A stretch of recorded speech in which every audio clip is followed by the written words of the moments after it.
सत्य सर्वांचे आदी घर म्हणणारे बाबा आढाव सत्यमेव जयते म्हणत आपल्याला मानव जातीचा मूलमंत्र देऊन गेले. जसा एखादा डॉक्टर पेशंटची नाडी बघून त्याला तपासतो आणि योग्य तसा उपचार करतो, तेच काम हमालांसाठी, कामगारांसाठी, शोषित वंचित घटकासाठी तब्बल 70 पेक्षा जास्त वर्ष एका डॉक्टरने केलं.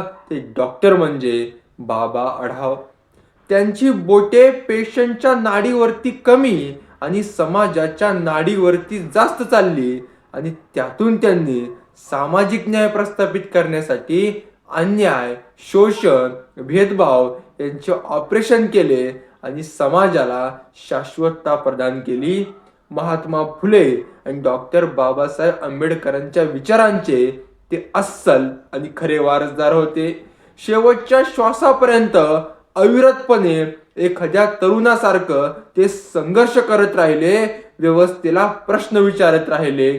चला तर समजून घेऊया पेशंटला तपासणाऱ्या डॉक्टरांपासून सामाजिक न्याय प्रदान करणाऱ्या डॉक्टरांची संघर्षमय कहाणी. मी ॲडव्होकेट सौरभ. बाबा आढाव यांचं नानापेठ येथे अत्यंत नामांकित डॉक्टर ते होते. तेथील कामगार, हमाल त्यांच्याकडे उपचारांसाठी येत होते.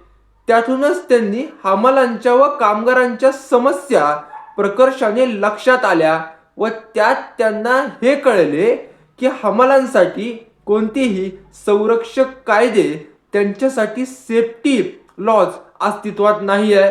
त्यातूनच त्यांनी सुरुवातीला या सगळ्या अन्यायावर ऑपरेशन करायला सुरुवात केली.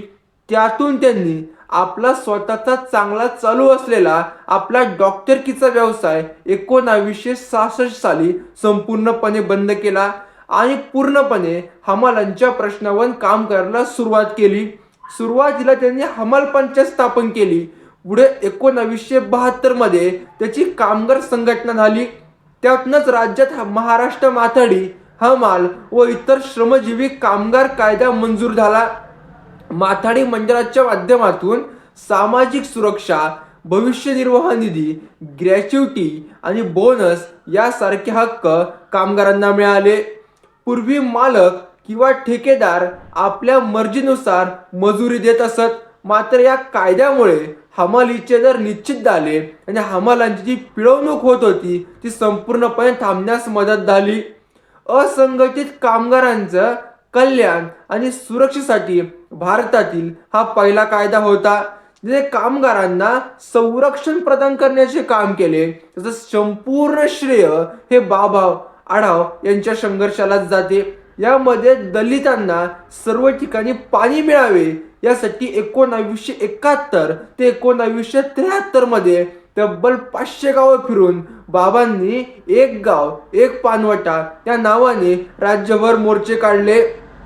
तर पुण्यातील कामगारांना स्वस्त पौष्टिक जेवण उपलब्ध करून देणारी 1 रुपयामध्ये कष्टाची भाकर योजना ही देखील बाबा आढाव यांचीच कल्पना होती. या योजनेतील पहिल्या शाखेची सुरुवात 2 ऑक्टोबर 1974 रोजी भवानी पेठेत झाली आणि पुढे ते भवानी पेठमधून नगरसेवक म्हणून देखील निवडून आले व त्यात देखील त्यांनी राजकीय माध्यमातून चांगली आणि सामाजिक बदलाची कामे करण्याचा पुरेपूर प्रयत्न केला.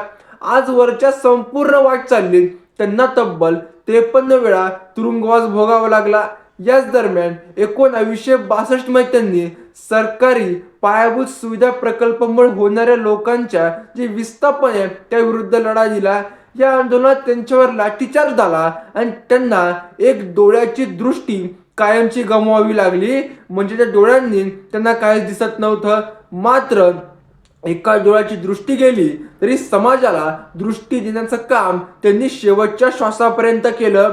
आपल्याला हे सुद्धा माहिती असेल की संयुक्त महाराष्ट्र चळवळीमध्ये 1956 ते 1960 तर त्याचबरोबर गोवा स्वातंत्र्य संग्रामातही 1940 ते 1961 पर्यंत बाबा आढाव यांचं सक्रिय योगदान होतं.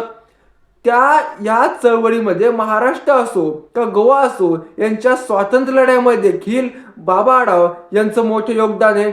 त्याचबरोबर मागच्या वर्षी झालेल्या निवडणुकीमध्ये घोळ झाला आहे, ईव्हीएम मशीन चुकीची आहे आणि त्यातून लोकशाहीची कुठेतरी विटंबना होत आहे. यासाठी एक संघर्ष होता. बाबा आढाव वयाच्या अवघ्या 94व्या वर्षी रस्त्यावरती उतरतात आणि उपोषण सुरू करतात. म्हणजे ते त्यावेळी वय बघत नाही, परिस्थिती बघत नाही स्वतःच्या आरोग्याची, मात्र अन्याय झाला आहे, कुठेतरी चूक झाली आहे, त्याला वाचा फोडण्याचं काम ते करतात.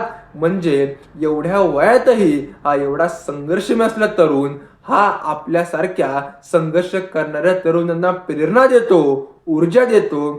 ते आज समजून घेणं गरजेचं आहे.